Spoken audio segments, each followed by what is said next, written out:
Assalamualaikum warahmatullahi wabarakatuh. Perkenalkan, nama saya Neliana, NIM 1815404125, Prodi D3 Pidana Politeknik Kementerian Bakal Pinang, dosen penguji Ridayani SST MKes.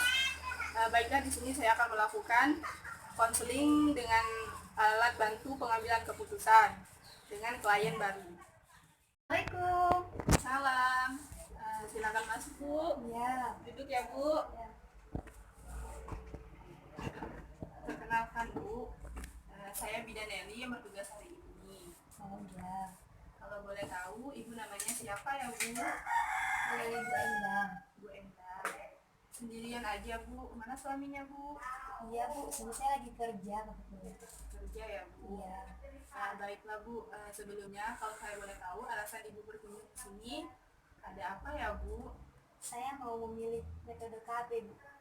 Oh, ini baru pertama kali Ibu menggunakan metode KB atau sebelumnya Ibu sudah menggunakan, Bu? Ini baru pertama kali Bu saya Oh, menggunakan. Ibu baru pertama kali. Iya. Ibu sudah mengetahui belum, Bu, informasi atau jenis KB, Bu? Saya hanya tahu pil jenisnya. Jenis pil ya, Iya. Bu? Oh, baiklah. Sebelumnya saya catat dulu nama Ibu, alamat Ibu. Iya. Nama Ibu Endang ya, Bu? Iya. Umurnya, Bu? 22 tahun. Baiklah, Bu. Sebelumnya ini saya menyiapkan alat untuk Ibu melihat dan bisa membacanya ya, Bu, di ABPK ini ya, Bu. Ini alat bantu pemilihan metode PKB ya, Bu. Baiklah, kita bisa lihat sama-sama di sini ya, Bu. Saya akan menjelaskan jenis-jenis alat kontrasepsi. Karena sebelumnya kan Ibu belum mengetahui, hanya mengetahui satu jenis pil ya, Bu. Iya. Saya akan menjelaskan alat kontrasepsi ada berapa macam, Bu. Ada yang kontrasepsi jenis hormonal yang berisikan hormon, yaitu pil pertama yang Ibu bilang tadi. Pil ini berisikan hormon progesteron. Ibu bisa lihat di sini ya, Bu. Iya. Dan estrogen yang diminum rutin setiap pada jam yang sama. Diminumnya setiap hari ya, Bu. Digunakan untuk mencegah terjadinya ovulasi dan mengentalkan lendir mulut rahim. Keuntungan minum pil KB ini, bila Ibu minumnya rutin, maka efektivitas mencegah kehamilan sangat tinggi ya, Bu. Kemudian bisa menyeimbangkan hormon, bisa mengurangi atau mencegah kanker ovarium. Apabila Ibu menstruasi, bisa mengurangi rasa sakit akibat menstruasi ya, Bu. Kemudian kerugian dari peminuman pil KB ini tidak melindungi dari IMS, infeksi menular seksual, yaitu seperti HIV, AIDS, seperti itu ya, Bu. Kemudian jika Ibu lupa minum pil, kehamilan akan sangat besar, Bu. Terjadinya kehamilan akan sangat besar. Kemudian yang kedua, yang jenis hormonal itu ada suntik, Bu. Suntik ini hanya mengandung progesteron, digunakan untuk mencegah lepasnya sel telur, menipiskan endometrium, pertumbuhan hasil pembuahan terlambat, dan mengentalkan lendir mulut rahim. Kemudian pil ini keuntungannya bisa diberhentikan kapan saja. Kerugiannya itu tidak melindungi dari IMS, Bu. Kemudian apabila Ibu masuk berhenti, kesuburan Ibu akan lambat kembali, Bu, karena haid Ibu menjadi tidak teratur. Dan pil ini ada yang suntik ini ada yang suntik 1 bulan dan 3 bulan. Suntik 1 bulan yaitu mengandung hormon progesteron dan estrogen. Kemudian yang 3 bulan hanya mengandung progesteron. Yang 3 bulan ini cocok untuk ibu yang sedang menyusui anaknya, Bu, dan tidak akan mengganggu ASI. Kemudian yang ketiga ada implan. Implan ini alat yang dimasukkan di bawah kulit, misalnya pada lengan atas. Sini ya, Bu, di bagian dalam. Kalau boleh tahu jenis implannya apa saja Bu? Jenis implan ini ada banyak, Bu. Ada yang Norplan, yaitu 5 tahun, berisikan 6 batang, Bu. Kemudian ada Jadena, ada Implan dan Implanon, perlindungannya hanya 3 tahun. Kemudian yang Norplan ini 6 batang, Jadena dan Indoplan ini 3 batang Bu. Yang Implanon ini ada 1 batang. Kemudian keuntungan dari KB Implan ini yaitu bisa digunakan untuk metode jangka panjang. Kemudian cepat kembali ke masa subur jika itu menggunakan implan. Tapi sebaiknya bisa ibu gunakan ya. Kemudian kerugiannya juga tidak melindungi dari IMS Bu, sama seperti halnya dengan KB pil dan KB suntik tadi ya Bu. Kemudian kalau implan ini juga sering pindah posisinya Bu. Ibu mau lihat ya Bu, ini jenis-jenisnya Bu, ada pil, suntik, ini implan ya Bu, pil. Sering kita sebut susuk Bu. Kemudian selanjutnya ada alat kontrasepsi non hormonal yaitu IUD Bu, IUD atau spiral. IUD ini dipasang di dalam rongga rahim. Kemudian ada yang berbentuk spiral, berbentuk huruf T dan berbentuk kipas. Kalau yang berbentuk huruf T itu, koper T, yaitu perlindungannya selama 10 tahun Bu. Lumayan ya Bu, ini juga bisa digunakan untuk metode jangka panjang loh Bu. Bu bisa lihat di sini ya Bu. Kemudian kalau IUD ini juga bisa dipakai oleh wanita manapun. Kemudian tidak mempengaruhi hubungan seksual, membantu mencegah terjadinya kehamilan ektopik. Kalau kehamilan ektopik itu kehamilan di luar rahim. Kalau kerugian dari implan dari IUD ini tidak mencegah IMS atau HIV. Kemudian haid ibu lebih lama dan lebih banyak Bu, bisa dibaca ya Bu di sini. Kemudian nanti jika ada pemasangan IUD ini, ibu akan merasakan nyeri dan perdarahan setelah pemasangan IUD ya Bu. Ini berfungsi untuk mencegah pertemuan ovum dan sperma Bu. Kemudian ada juga kondom.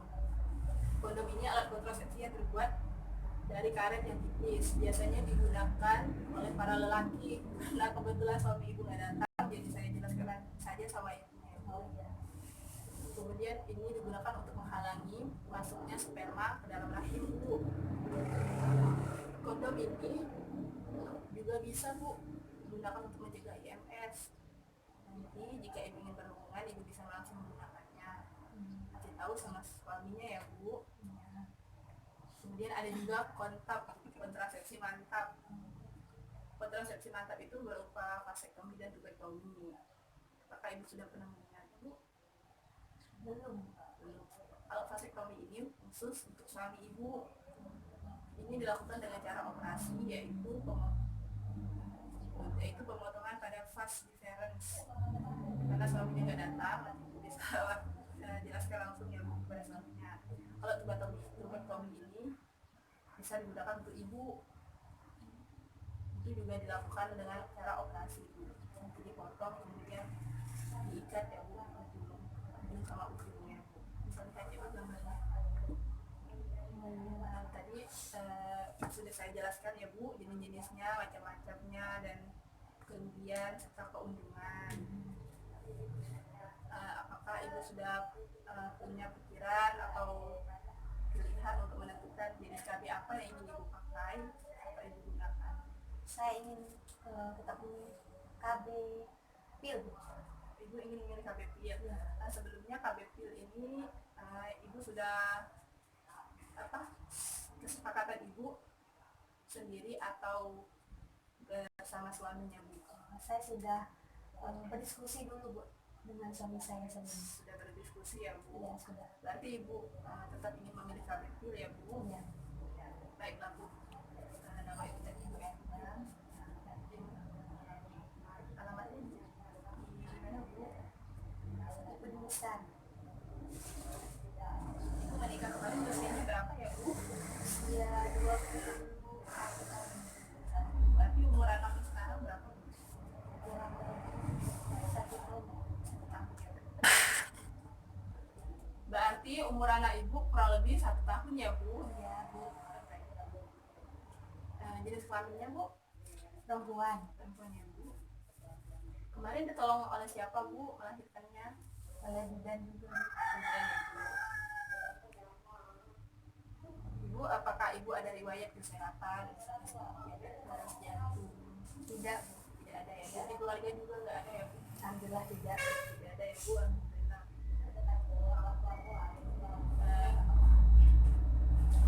Tadi kan karena ibu sudah memilih jenis KB pil, saya akan menjelaskan efek samping dari metode KB yang ibu pilih tadi. Ini KB pilnya Bu. Efek samping dari KB ini Bu, mual, pusing, muntah, mual, pusing dan muntah Bu. Bisa lihat di sini Bu.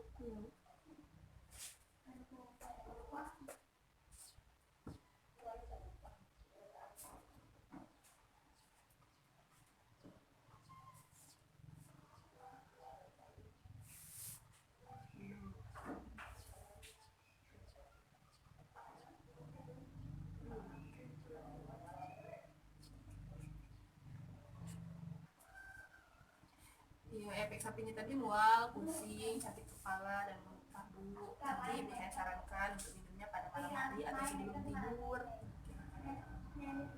Jika masih berlanjut, ibu bisa tes atau periksa langsung ke klinik ya Bu. Kemudian ibu akan merasakan payudara tegang, amenorrhea atau tidak ada perdarahan. Kemudian ibu bisa tes kehamilan. Siapa tahu nanti ibunya hamil. Kemudian saya akan berikan pil dosis estrogen. Jika ibu hamil, hentikan pemakaiannya Bu. Nah, itu tadi Bu efek samping dari jenis metode KB yang ibu pilih. Karena ibu sudah memilihnya, saya akan memberikan informasi tambahan, yaitu berupa kondom ya Bu.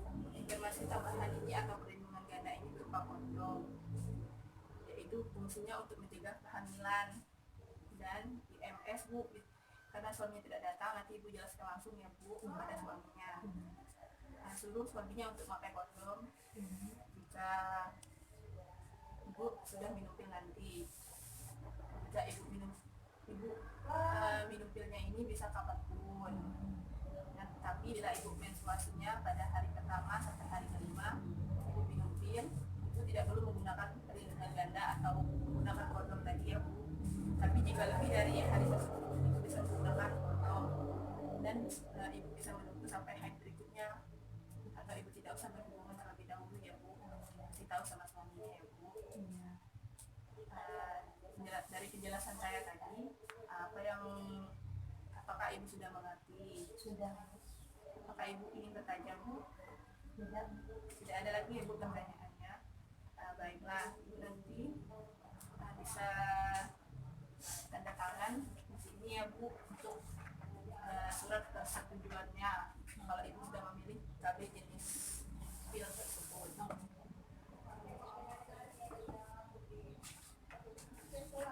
Ibu jangan lupa datang kembali nanti ya Bu, jika ada keluhan atau apa, ibu bisa langsung datang ke klinik, jangan menunggu-nunggu ya Bu. Baiklah Bu, mungkin itu saja bisa saya berikan informasi atau kita bisa bertukar pendapat ya Bu. Saya pamit dulu Bu.